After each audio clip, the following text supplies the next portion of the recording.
जय जय रघुवीर समर्थ. शुका सारिखे पूर्ण वैराग्य ज्यांचे, वसिष्ठा परिज्ञान योगेश्वरांचे. कवी वाल्मिका सारिखा मान्य ऐसा, नमस्कार माझा सद्गुरु रामदासा. जय जय रघुवीर समर्थ. खालच्या असलेल्या आपण भागामध्ये मनाच्या श्लोकामधल्या पहिल्या श्लोकाचं विवेचन बघितलं. आता समर्थांची स्वारी हितपासून मनाला बोध करायला सुरुवात करते. दुसरा श्लोक आहे, मना सज्जना भक्ती पंथेची जावे, तरी श्री हरी पाविजे तो स्वभावे. जगी निंद्यते सर्व सोडून द्यावे, जगी वंद्यते सर्व भावे करावे श्रीराम.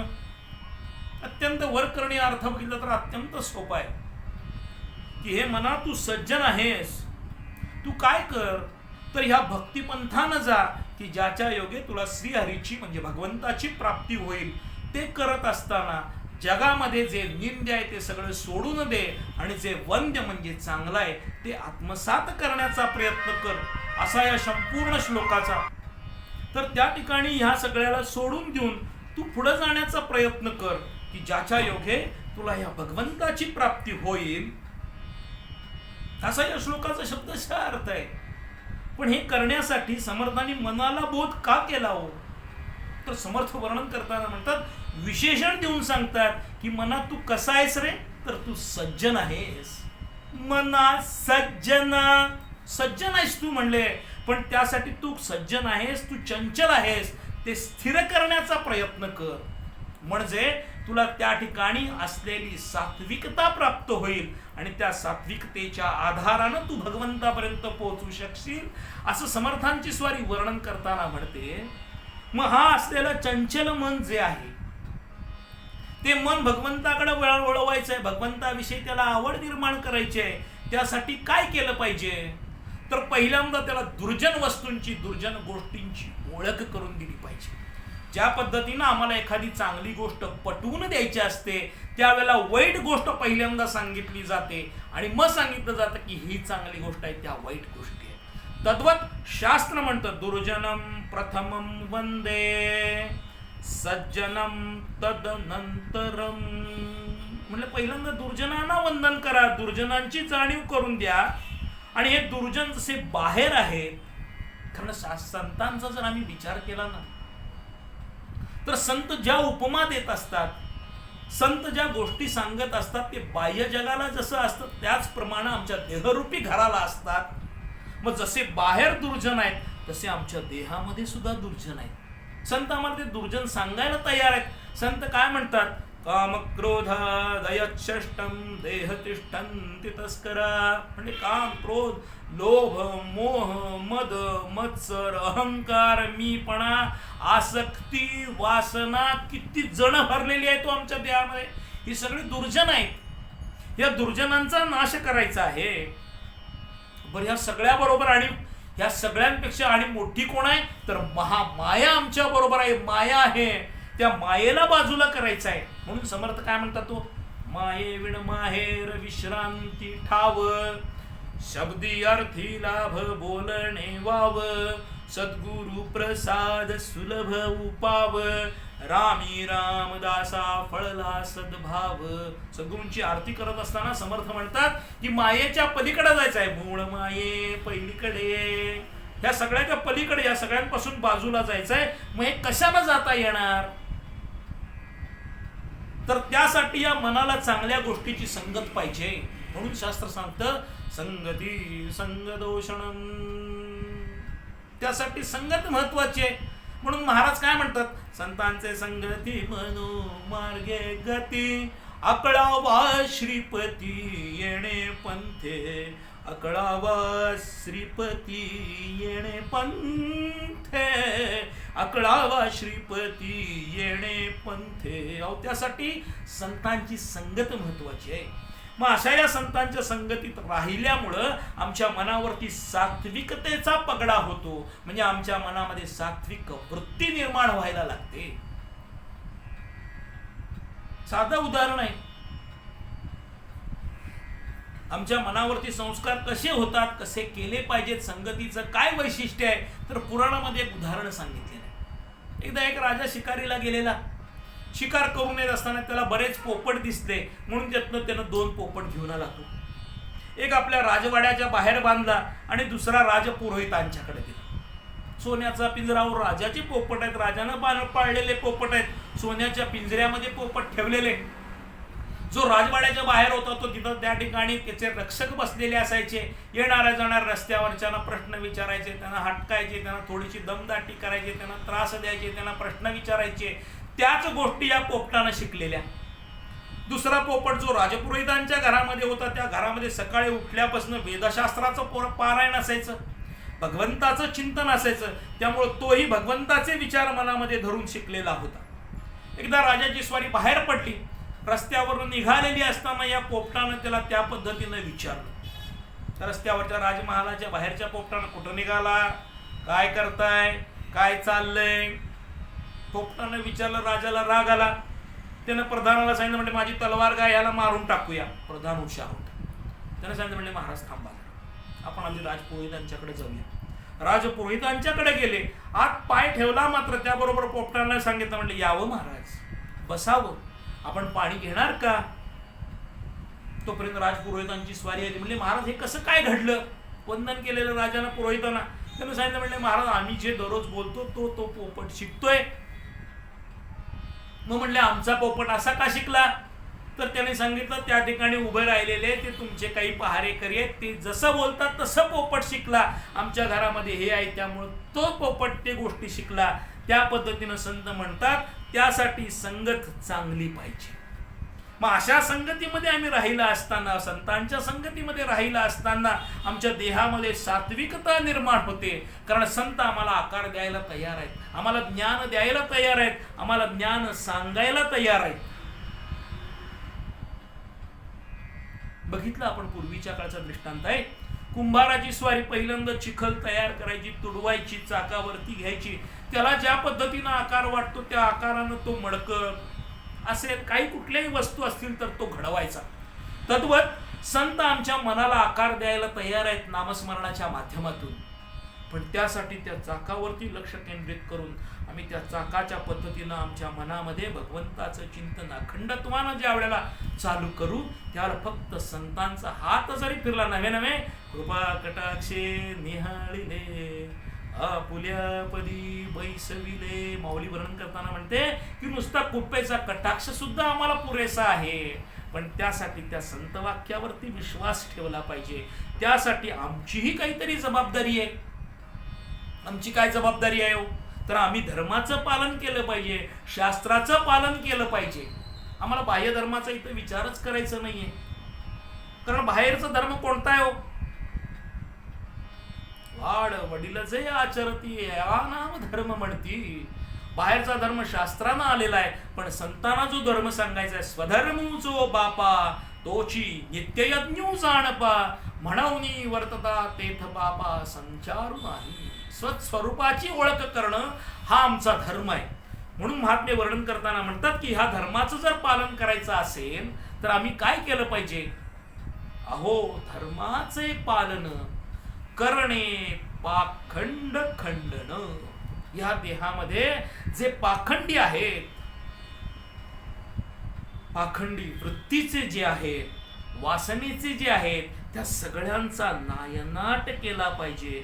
अखंडत्वानं जे आमच्या मनामध्ये अहंकार राहिलेला आहे तो अहंकारही बाजूला केला पाहिजे. म्हणून जर आपण संतांचा विचार केला, संतांचं वाङ्मय बघायला गेलो तर संतांनी भगवंताकडे मागणं मागितलेलं आहे. सगळ्या संतांनी मागणं मागितलेलं आहे. ज्ञानेश्वर महाराजांनी पसायदान मागितलेलं आहे. पसायदानात मध्ये माऊली काय म्हणते हो, दुरितांचे तिमिर जावो विश्वस्वधर्म सूर्ये पाहो, म्हटले या सगळ्यांचा नाश होऊ दे. नामदेवराय काय म्हणतात, अहंकाराचा वारा न लागो राजसा, माझिया विष्णुदासा भाविकासी, नामा म्हणे तया असावे कल्याण, ज्या मुखी निदान पांडुरंग. नामदेवराय म्हणतात की अहंकाराचा वारा सुद्धा आम्हाला लागायला नको, असा हा सगळा ज्ञान जे आहे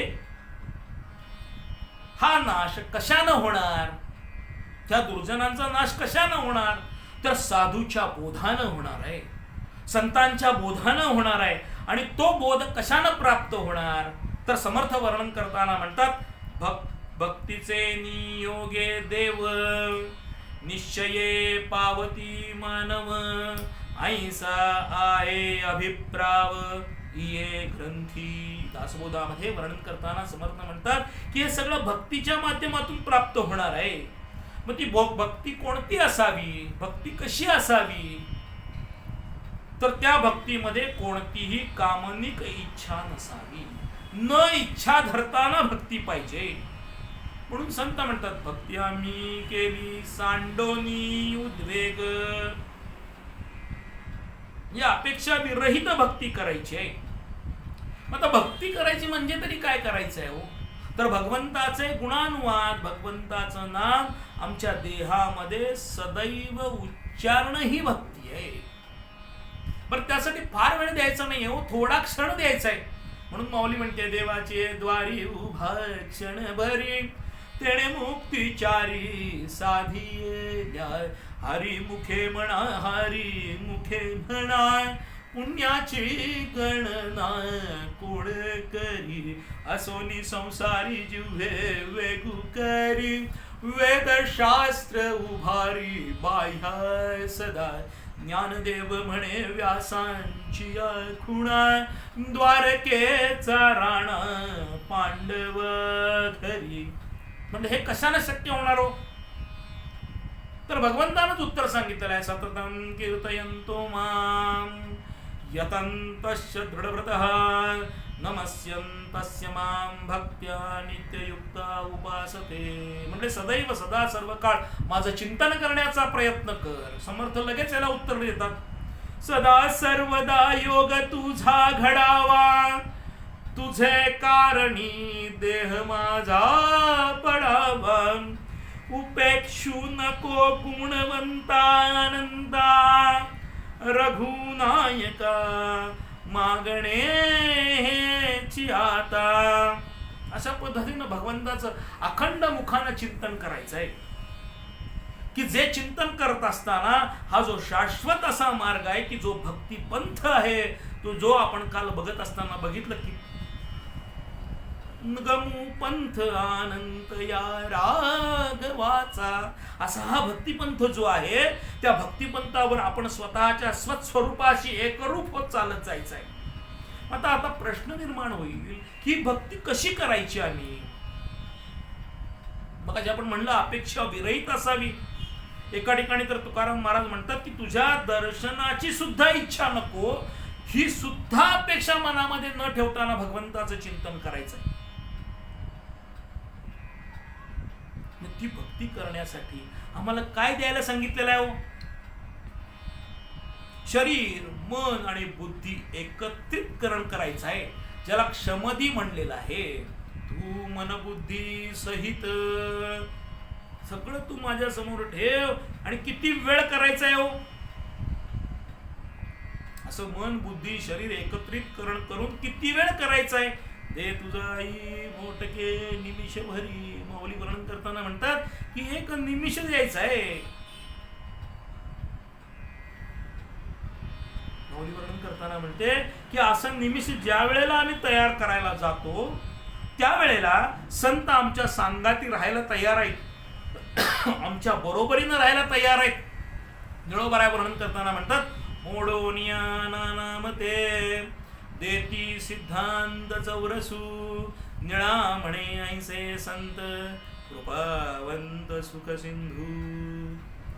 तुकाराम महाराजांचे पट्टशीचे निळोबाराय वर्णन करताना म्हणतात की आम्ही तुमच्या प्रत्येक शंकेचं निरसन करायला तयार आहे, आम्ही प्रत्येक गोष्ट तुम्हाला उलगडून सांगायला तयार आहे, पण त्यासाठी तुम्ही भक्त बनून यायला पाहिजे. आता प्रश्न असा आहे, आम्ही भगवंताचे भक्त नाही का हो? आम्ही पूजा करतो, नित्य नेमानं देवाला जातो, म्हणजे आम्ही भगवंताचे भक्त आहे का हो? संत वर्णन करताना म्हणतात, भक्तांचे जाणा जे देही उदास, गेले आशा पाश निवारोनी, विषय तो त्यांचा झाला नारायण, नावडे जन धन माता पिता. म्हणजे त्यांना भक्त म्हणावं. समर्थ तर एका ठिकाणी वर्णन करताना म्हणतात, भक्त कसा असावं, कसे बना भक्त, माझे ठाई ठेवोनिया चित्त, प्रपंच कार्य करा समस्त, जैसा कृपणी जनी वर्तत, ठेवणा चित्त ठेवोनिया. म्हणजे संसारामध्ये असं राहावा की चित्त पूर्णत्वानं त्या चैतन्याच्या ठिकाणी, सद्गुरूंच्या ठिकाणी दृढ विश्वासानं ठेवलं पाहिजे. दुसरीकडे वर्णन करताना समर्थ म्हणतात, वरी पडोत पाषाण, परी सोडिन गुरुचरण, ते तू सोडिल्या न सुटे, प्रेम तंतू तो न तुटे, दुःखे आदळली वरपडा, पाय न सोडी हा धडा. म्हणजे किती संकट आली, एकदा घट्ट चरण धरले ना संतांचे, भगवंताचे, की ते चरण कधीही सोडायचे नाही. आम्ही संसारामध्ये गुरफटलेलो आहोत, त्या संसारातून बाजूला होण्यासाठी संत म्हणतात की भक्ती महत्वाची आहे. त्या संसारामध्ये कसं राहायचं आहे हो?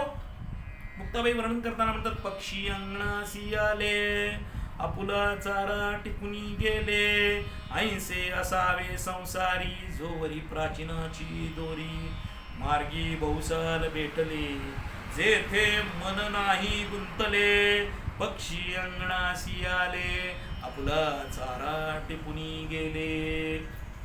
म्हणजे सगळ्यामध्ये राहायचं आहे, पण सगळ्यापासून अलिप्ततेची जाणीव करून घ्यायची आहे. तुकाराम महाराजांच्या चरित्रामध्ये उदाहरण आहे. तुकाराम महाराज हा विषय प्रतिपादन करत असताना त्यांनी सांगितलं की आम्ही संसारामध्ये गुरफटलेलो आहोत. दुसऱ्या दिवशी तुकाराम महाराजांचा एक शिष्य तुकाराम महाराजांना भेटायला आला. म्हणला, महाराज माझ्या काही शंका आहेत. म्हणले, विचार. ते म्हणले, नाही आपण फिरत फिरत जाऊ, मग विचारू. मग त्यांना विचारलं, म्हणजे महाराज असं कसं म्हणता तुम्ही, आम्ही संसारामध्ये गुरफटलेलो आहोत. तुकाराम महाराज म्हणले, सर तुला याचं उदाहरण देतो, सांगतो. बोलत बोलत गावाच्या बाहेर आलेले, उन्हाळ्याचे दिवस, उन्हाळा मी म्हणतोय, वेशीच्या बाहेर आले. तुकाराम महाराजांचं समोर सहज लक्ष गेलं तर एक औदुंबराचा वृक्ष, उंबराचा, ज्यावरती भले डोंगळे फिरतायत. तुकाराम महाराजांनी सांगितलं, याला दृष्टांत योग्य आहे. म्हणून तुकाराम महाराजांची स्वारी पळत गेली आणि त्या औदुंबराच्या झाडाला कडकडून मिठी मारली. त्याबरोबर ते डोंगळे तुकाराम महाराजांना चावायला लागले. त्यांनी हाक मारली, म्हणले, जीवजी जीवजी, डोंगळे चावतायत, सोडो. पळत पळत जीवजींची स्वारी आली. जीवजीनं हाताची घट्ट मिठी सोडवली. म्हणले, महाराज अहो तुम्हीहून जर त्या झाडाला मिठी मारली तर त्या डोंगळ्याने जावा कुठं? वा म्हणले जीवजी, अरे तुला परमार्थ फार कळतो. म्हणले, महाराज काय झालं? अरे तूहून जर त्या संसारामध्ये गुरफटला तर त्या संसारानं कुठं जावं? ऐसे असावे संसारी, जोवरी प्राचीनाची दोरी. अहो संसार आमचा फाटकाच आहे, पण त्या फाटक्या संसारामध्ये सुद्धा भगवंताच्या नामानं आनंद निर्माण करता येतो. तो आनंद निर्माण करण्यासाठी वृत्ती भगवतमय बनवायची आहे आणि त्यासाठी संत आम्हाला मार्ग दाखवतात. मार्ग दावनी गेले आधी, दयानिधी संत ते. अशा मार्गाने आम्ही जायचं आहे. अहो पुराण सुद्धा आम्हाला सांगतं, ज्ञानागम्य प्रत्यही अनेका, साधन कठीण न मन कहे टेका, करत कष्ट बहु पावई कोऊ, भक्तिहीन मोही प्रिय नाही सेऊ. म्हणजे मला भक्तीशिवाय दुसरं काहीही प्रिय नाही. भगवंताची स्वारी भक्तीशिवाय कधीही प्राप्त होत नाही. संत वर्णन करताना म्हणतात, देवभावाचा भुकेला. आमचा भाव महत्वाचा आहे, आमची भक्ती महत्वाची आहे आणि ती भक्ती करण्यासाठी आम्हाला हा नरदेह प्राप्त झालेला आहे. आणि मग संत आम्हाला हे भक्त बनवायला शिकवतात. भक्त ऐसे जाणा जे देही उदास, गेले अशा पाश निवारोनी विषय तो त्यांचा झाला नारायण. नावडे जन धन माता पिता असे भक्त बनण्यासाठी आम्हाला हा नरदेह प्राप्त झालेला आहे. पूर्व सुकृताशिवाय आम्हाला या गोष्टी प्राप्त होतच नाहीत. शास्त्र वर्णन करताना म्हणतात बिन संत संग न पावही प्राणी. संत संगतीशिवाय कोणतीही गोष्ट प्राप्त होत नाही. म्हणून संतांची संगत महत्वाची आहे. कारण संत आम्हाला पूर्ण तमज्ञान देतात. अशा संतांनी दाखवलेल्या मार्गाने जाणं, भक्ती करणं हे आमचं आद्य कर्तव्य आहे. बरं, ह्या भक्तीला आम्हाला काही विधिनिषेध आहे का हो? कोणत्याही वेळेला गरीदारी संयेरती सुखाते अवसरी समस्तांची लज्जा त्यजुनी भगवश्चिंतन करी. कोणत्याही अवस्थेमध्ये कोणत्याही ठिकाणी तुकाराम महाराज पुढे जाऊन सांगतात, निजल्याने गाता उभा पांडुरंग बैसल्या कीर्तन करिता डोले. मार्गी चालता असे मागे पुढे भक्तासी साकडे पडो नेदी. म्हणजे कुठल्याही अवस्थेमध्ये कोणत्याही पद्धतीनं हा निश्चितपणानं भगवान आम्हाला प्राप्त होतो. अशा मार्गाने आम्ही जायचं आहे. अशा पद्धतीनं आम्ही जर भक्ती केली तर सज्जन मना तुला काय होईल? तरी श्रीहरी पाविचे तो स्वभावे. तर म्हणजे तुला श्रीहरीची प्राप्ती होईल. आता श्रीहरी म्हणजे कोण? जो त्रिविध ताप हरण करतो असा जो हरण करणारा तो हरी. त्रिविध ताप कोणते? अधिदैवी, अधिभौतिक, आध्यात्मिक ह्या तिन्ही तापांची बाजूला करायचं आहे. नाथ महाराजांची स्वारी वर्णन करताना म्हणते त्रिविध तापाची करावया झाडणी भक्ताला गीतू पावसी निर्वाणी. आईचा जोगवा जोगवा मागेन, आईचा जोगवा मागेन. म्हणजे आईकडे मागून घ्यायचंय, संतांच्याकडे मागून घ्यायचंय. गुरु माझी माऊली, गुरु ही आमची आई आहे. त्या गुरुकडनं हे ज्ञान मागून घ्यायचं आहे. गुरु हा संत कुलीचा राजा, गुरु हा प्राण विसावा माझा, गुरु विण देव नाही तुझा पाहता नाही त्रिलोकी. असंही गुरु पूर्णतम ज्ञान देतात. त्यांनी दाखवलेल्या मार्गावरून हा त्रिविध ताप हरण करणारा हा जो आहे हरी, त्याची प्राप्ती होईल. आणि ज्या योगे तुझ्याकडून सत्कर्म घडेल आणि ते घडण्यासाठी तू या असलेल्या जाताना जनी निंद्यते सर्व सोडून द्यावे. म्हणजे जे चांगलं कर्म नाही, जे भगवंताला प्रिय नाही, ते तू कर्म बाजूला कर. आणि जे भगवंताला प्रिय आहे, जे मनापासून केलं जाईल, भगवंताला आवडीनं केलं जाईल, जे भगवंताला आवडतं ते तू कर्म करण्याचा प्रयत्न कर. कारण भगवंताला आमचा भाव पाहिजे. मनी नाही भाव देवा मला पाव, देव आशानं पावायचा नाही र, देव बाजारचा भाजीपाला नाही र. म्हणजे देव एवढा सहजासहजी नाही. आम्ही ज्या वेळेला आर्त स्वरानं, आर्त भावानं आम्ही भगवंताला हाक मारतो, त्यावेळेला भगवंताची स्वारी आमच्याकडे पळत यायला तयार. संत वर्णन करताना म्हणतात भाव धरा रे आपुलासा देव करा रे. म्हणजे भाव धरणं आमचं कर्तव्य आहे.